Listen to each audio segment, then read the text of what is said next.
ಕಾಶ್ಮೀರದ ಪಹಲ್ಗಾಮ್ನಲ್ಲಿ ನಡೆದ ಉಗ್ರರ ದಾಳಿಯನ್ನು ಖಂಡಿಸಿ ಮುಸ್ಲಿಮರಿಂದ ಬೃಹತ್ ಪ್ರತಿಭಟನೆ. ಏಪ್ರಿಲ್ 22ರಂದು ಕಾಶ್ಮೀರದ ಅನಂತನಾಗ್ ಜಿಲ್ಲೆಯ ಪಹಲ್ಗಾಮ್ನಲ್ಲಿ ಪ್ರವಾಸಕ್ಕೆಂದು ಬಂದಿದ್ದ 26 ಜನ ಪ್ರವಾಸಿಗರನ್ನು ಉಗ್ರರು ಗುಂಡಿನ ದಾಳಿ ನಡೆಸಿ ಕೊಂದಿದ್ದರು. ಈ ಘಟನೆಯ ನಂತರ ರಾಷ್ಟ್ರದಾದ್ಯಂತ ಪ್ರತಿಭಟನೆಗಳು, ವ್ಯಾಪಕವಾಗಿ ವಿರೋಧಗಳು ವ್ಯಕ್ತವಾಗಿದ್ದು, ಉಗ್ರರು ಯಾವುದೇ ಧರ್ಮ ಜಾತಿಯವರಾಗಿರುವುದಿಲ್ಲ ಎಂದು ಎಲ್ಲರೂ ಪ್ರತಿಭಟನೆ ನಡೆಸುತ್ತಿದ್ದಾರೆ. ಪಹಲ್ಗಾಮ್ ಉಗ್ರರ ದಾಳಿ ಖಂಡಿಸಿ ಚಿಕ್ಕಮಗಳೂರು ನಗರದಲ್ಲಿ ಸಾವಿರಾರು ಮುಸ್ಲಿಮರು ಸೇರಿ ಬೃಹತ್ ಪ್ರತಿಭಟನಾ ಮೆರವಣಿಗೆ ನಡೆಸಿದರು. ಎಲ್ಲರ ಕೈಯಲ್ಲಿ ಟಾರ್ಚ್ ಹಿಡಿದು ಭಯೋತ್ಪಾದನೆ ಮಟ್ಟ ಹಾಕುವಂತೆ ಆಗ್ರಹಿಸಿ ಪ್ರತಿಭಟನೆ ಮಾಡಿದರು. ಈ ಪ್ರತಿಭಟನೆ ನಗರದ ಹನುಮಂತಪ್ಪ ಸರ್ಕಲ್ನಿಂದ ಆಜಾದ್ ಪಾರ್ಕ್ವರೆಗೆ ಹಮ್ಮಿಕೊಳ್ಳಲಾಯಿತು. ಈ ಪ್ರತಿಭಟನೆಯಲ್ಲಿ ಮುಸ್ಲಿಂ ಒಕ್ಕೂಟದ ಸಾವಿರಾರು ಜನರು ಭಾಗವಹಿಸಿ ಶಾಂತಿಯುತವಾಗಿ ಪ್ರತಿಭಟನೆ ನಡೆಸಿದರು.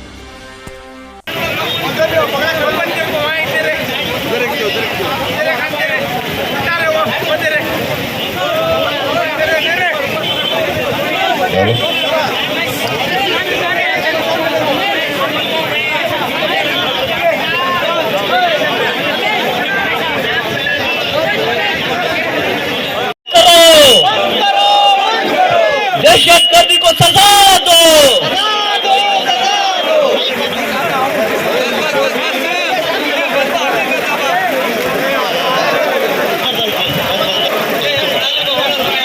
जॉइंट एक्शन कमेटी जिंदाबाद, जिंदाबाद, जिंदाबाद। जॉइंट एक्शन कमेटी जिंदाबाद, जिंदाबाद। इंसाफ करो, इंसाफ करो।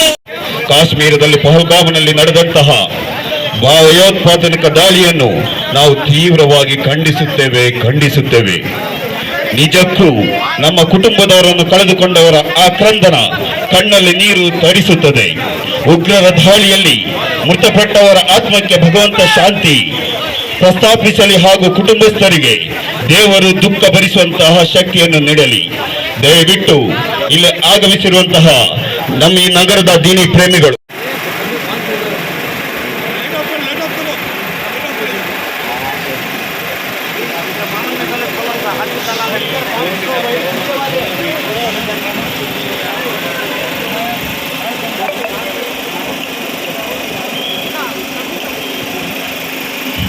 अब अपने हाथों को नीचे करें। इंशाअल्लाह आप हजरात के सामने हाफिज अब्दुल नासिर साहब कुछ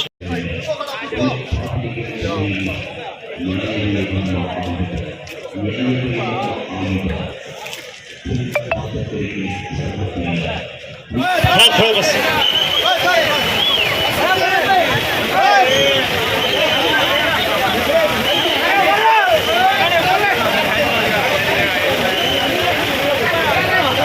आप लोग इत्मीनान के साथ एक तरफ खड़े हो जाएं, किसी किस्म का शोर शराबा ना हो।